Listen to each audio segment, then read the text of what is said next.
নমস্কার, আমি কলকাতা থেকে রিনিস ডে আউটের রিনি বলছি। কেমন আছেন আপনারা সবাই?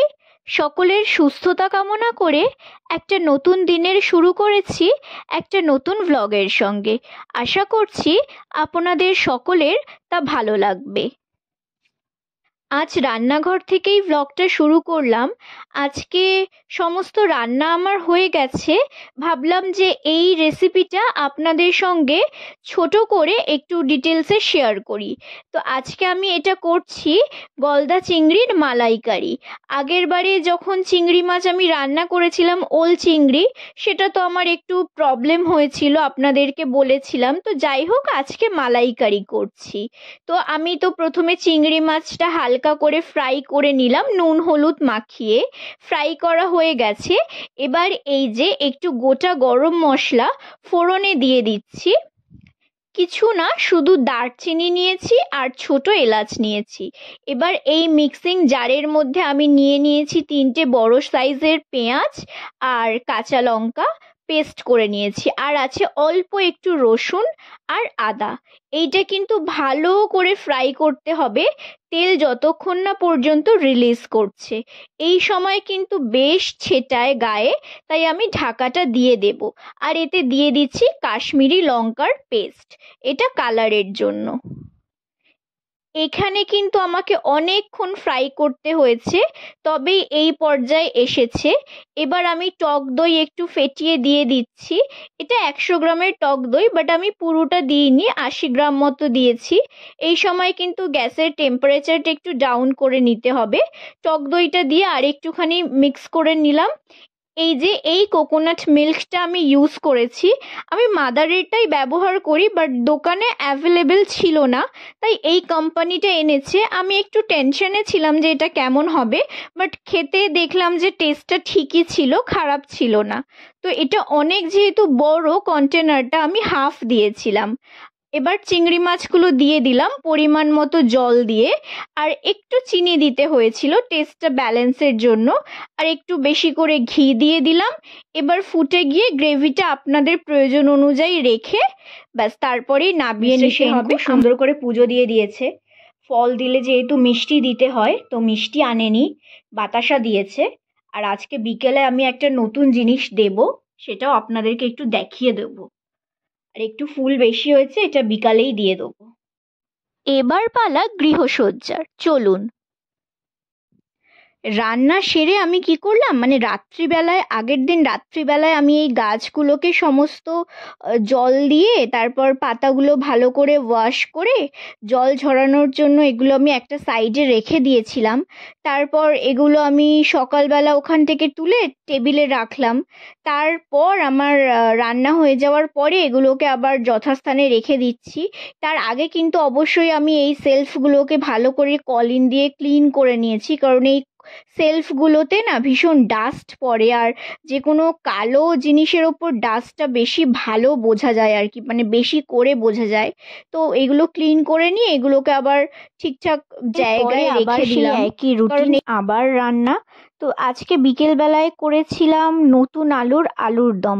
তো এটা ওই যেই আলুর দম আমি সবসময় করি আর কি, কাশ্মীরি আলুর দম, সেই আলুর দম করিনি, একদম সিম্পল ওয়েতে করেছিলাম, মানে পেঁয়াজ আদা রসুন দিয়ে করেছিলাম।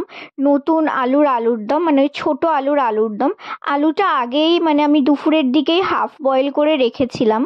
তো আলুটাকে ভালো করে ফ্রাই করে নিলাম, পেঁয়াজ অল্প পরিমাণে দিয়েছি, ভালো করে পেঁয়াজটা ফ্রাই করে নিলাম। আর তারপরে দিয়ে দিলাম হচ্ছে কাশ্মীরি লঙ্কার পেস্ট, আর তারপরে দিলাম হচ্ছে আদা বাটা, আর তারপরে দিলাম হচ্ছে টমেটো আর কাঁচা লঙ্কা দিয়ে দিলাম, আর রসুনটা আগেই তো দিয়ে দিয়েছি, দেখিয়েছি। টমেটোটা আমি পেস্ট করেই দিলাম আজকে। আর এই আলুর দমে ঝালটা না আমি ওই কাঁচা লঙ্কারই বেশি ভালোবাসি আর কি, ভালো টেস্টটা হয়। আর আজকে আমি এটা তেল রিলিজ হওয়া পর্যন্ত ওয়েট করলাম না, কারণ যেহেতু কষা আলুর দম, তো আলুটা ওই মাংসর স্টাইলে আর কি, কষা মাংসর স্টাইলে যদি মশলার সঙ্গে কষি তাহলে প্রপারলি আলুর মধ্যে না নুন ঝাল মশলাটা ঢুকবে। তো সেই জন্য আলুটা মশলার সঙ্গেই কষালাম ভালো করে। তো ধনে পাতা একটু বেশি করে দিলাম। খেতে ভীষণই ভালো হয়েছিল। তো আর কিছুই না, খুব সহজ রান্না। খুব ভালো করে এবার এটা কষতে হবে, তারপর পরিমাণ মতো জল দিয়ে দিলাম। এবার এটা ফুটে গেলেই নামিয়ে নিতে হবে। তো রান্না আমার মোটামুটি কমপ্লিট হয়ে গেছে। এই সব টবগুলো নিয়ে এসেছি রানাদার দোকান থেকে, গড়িয়াহাটে। সবগুলো একসাথে নিয়েছে 450 টাকার মতো, বাট কোয়ালিটি ভীষণ ভালো। বিশেষ করে এই মানে এই পাঁচটা টবের এই দুটোর তো কোয়ালিটি ভীষণ ভালো। প্যাঁচা এইগুলো আমার খুব পছন্দ হয়েছে। আর এই যে এই টবটা তো মানে খুবই শক্ত, মানে পাথরের মতো শক্ত। এইগুলোতে একটা সেলফ ডিজাইনও আছে, বাট এগুলোতে হোল করা নেই, করতে হবে। মিস্টার সেনকে বললাম একটু করে দাও, বললো ধুর তোমার কাজ তুমি করো। ও বসে গেল ওর ল্যাপটপ নিয়ে। তো আমি কি করলাম, একা একাই করলাম 1 ঘন্টা ধরে।